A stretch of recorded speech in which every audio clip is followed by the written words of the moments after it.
All right, so we were talking about inequalities, and we're going to pick up with some inequality word problems here. Part of our job here is going to be to determine which inequality is represented by the words that are here. So we're going to do a little thinking. So in example 7, suppose you had $D in your bank account. You spent $20 but have at least $39 left. How much money did you have initially? Write and solve an inequality. So you start out with $D in your bank account. You spend 20. Spend tells me that we're subtracting, but you have at least $39 left. So if you think about at least, that means, do you have less than 39? No. It means you probably maybe have more than it, but you might actually have 39. So you're greater than or equal to, because having at least means you possibly have more than that or you're equal to that. So you're greater than or equal to 39. So your bank account D minus the 20 you spent at your initial. D is greater than or equal to 59, so you had at least $59 to start. In example 8, your class hopes to collect at least 425 cans of food. At least again, so we want to be greater than or equal to 425. There were 188 cans donated the first week and 86 more the second week. How many cans must be collected the third week to meet or surpass your goal? Meet or surpass, this gives me the equal or go above. So we had 188 the first week, 86 the second week, plus X the third week.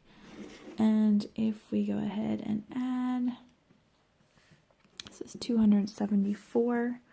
Plus X is greater than or equal to 425. So subtract the 274. And we end up with X is greater than or equal to 151 cans. So we need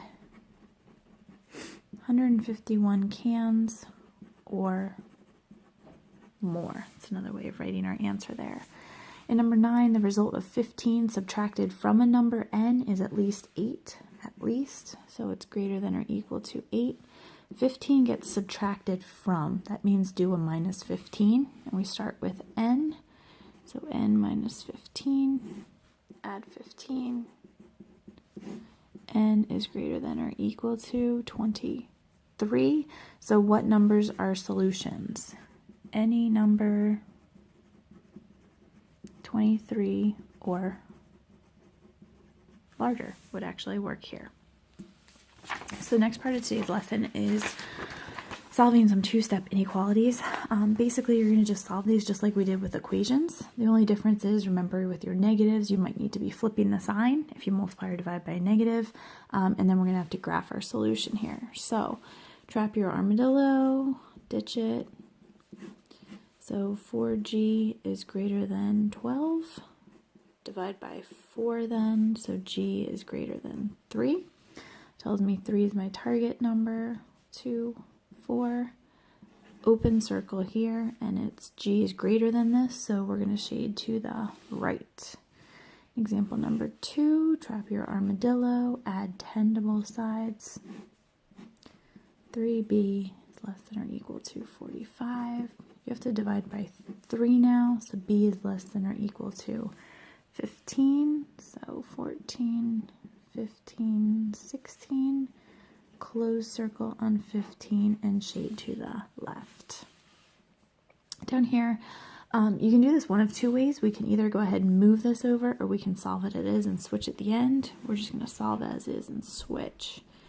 Armadillo. 3 is greater than b over 5.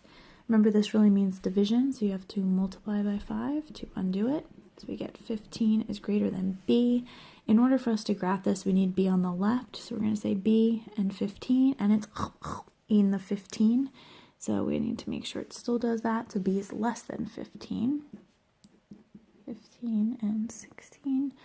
Open circle and shade to the left, because b is smaller than that.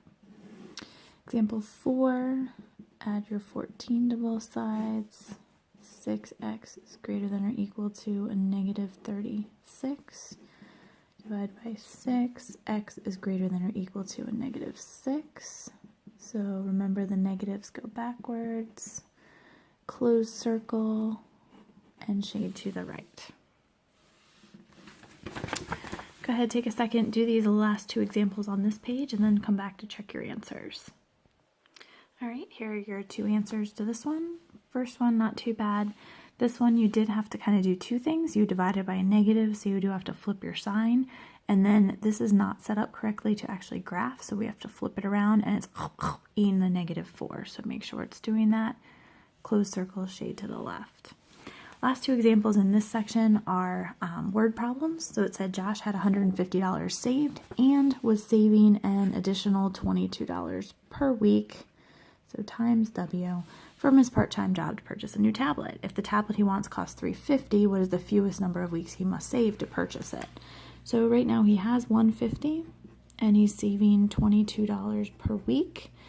The price of the tablet is $350. So with our inequality, we need to think about that. We are not going to be able to purchase the tablet if we have under $350. So we need to be greater than $350, but we can purchase it if we have exactly $350. So we're going to say greater than or equal to. So we're going to go ahead and subtract $150. And that's going to give us 22W is greater than or equal to 200. And if we divide by 22, we get 9.09 repeating. So weeks is greater than or equal to 9.09. This would not work at 9 weeks. We're not going to have enough money. So 10 weeks is the soonest that he's actually going to be able to purchase his tablet here. Example 8, a small airplane can carry less than 1,045 pounds of luggage and mail. So this tells us less than 1,045. The mail for the day weighs 330 pounds. And each passenger is bringing 55 pounds of luggage. So plus 55 times P for the passengers on the plane. Subtract the 330. So 55P is just less than. Sorry about that. And 1,045 minus 330 is 715. Divide by 55. P is less than 13. So our passengers has to be less than 13. So what's the greatest possible number that we can take? Can take only 12 passengers because the weight has to be under 13. So 12 would be our next possible option.